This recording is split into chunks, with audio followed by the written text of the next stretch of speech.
তো মোহনবাগান সমর্থকেরা আমরা আবার ভারত সেরা। দেখুন, ভারত সেরা হয়ে গেছিলাম উড়িষ্যার বিরুদ্ধেই, কিন্তু ব্যাপারটা মানে উড়িষ্যার বিরুদ্ধে জিতে আমি মাঠে উপস্থিত ছিলাম, বাট আজকে আমি মাঠে উপস্থিত ছিলাম না। আমি মিস করছি যে আজকে শনিবার ছিল, কাপ টাপ দিয়ে মানে জয় দেখে আরামসে যত রাতে হোক বাড়ি ফিরতাম। রবিবার ছিল, ওঠার কোনো সমস্যা নেই। কালকে ইন্ডিয়া নিউজিল্যান্ডের খেলা, একদম জমিয়ে বসতাম। মানে যারা যারা মোহনবাগান সমর্থক তাদের জন্য আজকে যারা মাঠে উপস্থিত আছে তারা যে কি না পেল। ঠিক আছে, প্রথমত বলে রাখি যে গোয়ার ফ্যানেদের যে একটা টোন ছিল না, যে MBSG my food, table toppers FC Goa. Table toppers এখন কে? শিল্ড উইনার কে? আজকে ম্যানোলো মার্কেস এবং এফসি গোয়ার টিম পুরো মানে সেট হয়েছিল যে এমবিএসজির আজকে পার্টি স্পয়েল করবে। হ্যাঁ, তারা শিল্ড জিতেছে, বাট এত ফ্যানেদের সামনে 65,000 দর্শক তাদের সামনে জয় দেবো না, হারাবো। তাই জন্য ফুল টিম নামিয়েছিল এফসি গোয়া। ম্যানোলো মার্কেস এমনকি তার হচ্ছে মেন প্লেয়ার ম্যাথিউকে বসিয়ে দিয়ে আপফ্রন্টে 4টে বিদেশি করে দিয়েছিল, যে কারণে মানে যাতে গোল পায়, কোনোভাবে পার্টি স্পয়েল করে। But Manolo Marquez, with all due respect, আপনি আমাদের ইন্ডিয়ার কোচ, বাট মোহনবাগান আমাদের ইন্ডিয়ার ন্যাশনাল ক্লাব, তাই কিছুটা হলেও মোহনবাগানকে একটু সম্মান দিতে হবে। এবং যে কোচ, পাঞ্জাবের কোচ বলেছিলেন যে তার ওপিনিয়নে, অবশ্যই প্রত্যেক ব্যক্তির ওপিনিয়ন ম্যাটার করে, তার ওপিনিয়নে এফসি গোয়া বেস্ট টিম ছিল এই সিজনে। বাট মোহনবাগান দেখালো যে এফসি গোয়া সেকেন্ড টিমই বেস্ট, ঠিক আছে, কারণ বেস্ট টিম তো মোহনবাগান। এমন কিছু করেছে মোহনবাগান যেটা এর আগে কোনো ইন্ডিয়ার ক্লাব করতে পারেনি, এর আগে কোনো আপনার এফসি গোয়াও করতে পারেনি। 56 পয়েন্ট পেয়েছে 24 ম্যাচে, যেটা এর আগে কেউ করতে পারেনি। স্বাভাবিক, এই সিজনে 24টা ম্যাচ হচ্ছে, বাট 22টা পয়েন্টও রেকর্ড করে দিয়েছিল মোহনবাগান। এবং বলে রাখি 15টা ক্লিন শিট, টানা 11টা ম্যাচ হোম গ্রাউন্ডে জয়, এটা এর আগে কোনো টিমই করতে পারেনি। তাই মোহনবাগান সুপার জায়ান্ট এই সিজনে যে ফুটবলটা খেলেছে সেটা কোনো ক্লাব করতে পারেনি। মোহনবাগান ভারতের হচ্ছে শ্রেষ্ঠ ক্লাব, এইবারে সেরা খেলাটা খেলেছে মোহনবাগান, তাই রেসপেক্ট তো করতেই হয়। এবং দর্শকেরাও মানে প্রত্যেক কটা প্লেয়ারকে জিজ্ঞাসা করুন, প্রত্যেক কটা প্লেয়ার বলেছে যে এই দর্শক ওয়ার্ল্ড বেস্ট দর্শক। মানে ভাবতে পারছেন যে এরম একটা বড় ব্যাপার।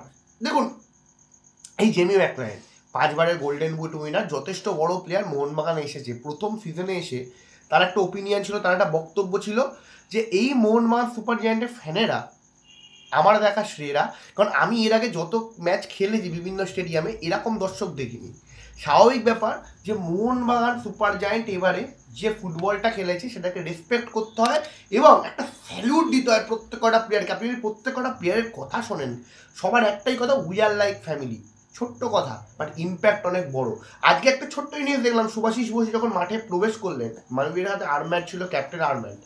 মনবীর সিং আগে কিছু না ভেবে আগে শুভাশিস বোসের হাতে আর্মব্যান্ডটা বেঁধে দিলেন। এর থেকে প্রমাণ পাওয়া যায় ছোট ছোট জিনিস কিন্তু, বাট অনেক বড় কিছু মেসেজ শো করে যে আমাদের যে অরিজিনাল ক্যাপ্টেন, আমাদের যে টিমটাকে এগিয়ে নিয়ে গেছে বা ম্যানেজমেন্ট যার ভরসায় টিমটাকে দিয়েছে।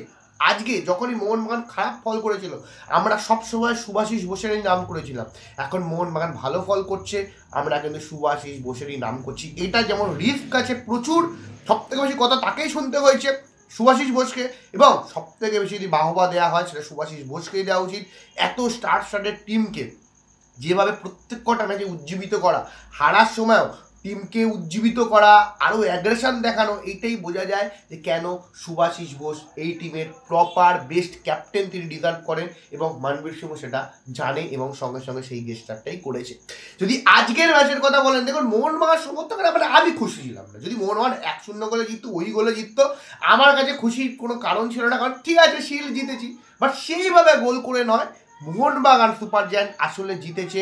গ্রেগ স্টুয়ার্টের লাস্টের গোলটা, যেটা একদম মানে কপিনের শেষ পুঁতে দেয়। এবং এই গ্রেগ স্টুয়ার্টের কথা বলবো কেন, তুমি ইন্ডিয়ায় আমার চোখে দেখা স্টিভেন মেন্ডোজা এবং গ্রেগ স্টুয়ার্টকে একসাথেই রাখি বেস্ট প্লেয়ার হিসেবে, বিদেশি বেস্ট প্লেয়ার। কারণ এই গ্রেগ স্টুয়ার্ট যখন মোহনবাগানে খারাপ ফেস চলছিল, যখন ব্যাঙ্গালোরের বিরুদ্ধে 3-0 হারে, তখন এই গ্রেগ স্টুয়ার্ট এসেই কিন্তু পুরো চালচিত্র বদলে দেয়। অ্যাসিস্ট, গোল, বিভিন্ন জায়গায় ইম্প্যাক্টফুল পারফরমেন্স, এবং আজকেও লাস্ট গোল করে বলে দেয় যে কেন গ্রেগ স্টুয়ার্ট এই ভারতবর্ষে, মানে কটা 3টে শিল্ড হয়ে গেল গ্লেন স্টুয়ার্টের কাছে, মানে যেটা এর আগে কোনো টিম পারেনি। এমনকি গ্লেন মার্টিন্সের কাছে 2টো শিল্ড হয়ে গেল, মানে যে গ্লেন মার্টিন্স এবারে খেলেইনি। মানে কার থেকে বেশি, যে কোনো টিম বলে দিই, নর্থ ইস্টের থেকে বেশি, ইস্টবেঙ্গলের থেকে বেশি, গোয়ার থেকে বেশি, মানে গ্লেন মার্টিন্স 2টো শিল্ড পেয়ে গেল একটাও না ম্যাচ খেলে। তাই যাই হোক, মানে ব্যাপারটা হলো কি, দেখুন খেলায় হার জিত থাকবে, বাট যে প্লেয়ারগুলো দর্শকদের মান রেখে, সত্যি এত দর্শক যেখানে এসেছে, সেই দর্শকদের কথা মাথায় রেখে একটা জয় এবং টিমের অ্যাপ্রোচ, যে খেলার অ্যাপ্রোচ দেখে যা মনে হচ্ছিল, যেমন মোহনবাগান কোনোদিনও পাসিং ফুটবল বা মলিনার স্ট্রাকচারে সেই পাসিং ফুটবলটা নেই, তারা কাউন্টার অ্যাটাক বেশি তো না, তারা ফাস্ট ট্রানজিশন, মানে অ্যাটাক করবো তাড়াতাড়ি মনবীর এবং লিস্টনের দৌড়াতে। এবং আজকে আশিক কুরুনিয়ান, হাপুইয়া, থাপা, এই 3টে প্লেয়ারও যা চিনিয়ে দিল কেন তাদের এত বড় মাপে রেট করা হয়। তো যাই হোক, আজকের দিনটা খুশির দিন, আজকের দিনটা আনন্দের দিন সমস্ত মোহনবাগানদের সমর্থকদের কাছে। শিল্ড জয়ের আনন্দ দেখার পর আপনারা এই ভিডিওটাই দেখবেন, অবশ্যই আজকের দিনে অন্তত একটা লাইক শেয়ার সাবস্ক্রাইব করতে ভুলবেন না। অয়ন ভাইবসকে সঙ্গে আছি, কালকে আবার ইন্ডিয়া নিউজিল্যান্ডে খেলা হবে, সেটাও কভার করবো। বাট যদি ভালো লাগে অবশ্যই লাইক শেয়ার সাবস্ক্রাইব করতে ভুলবেন না। জয় মোহনবাগান।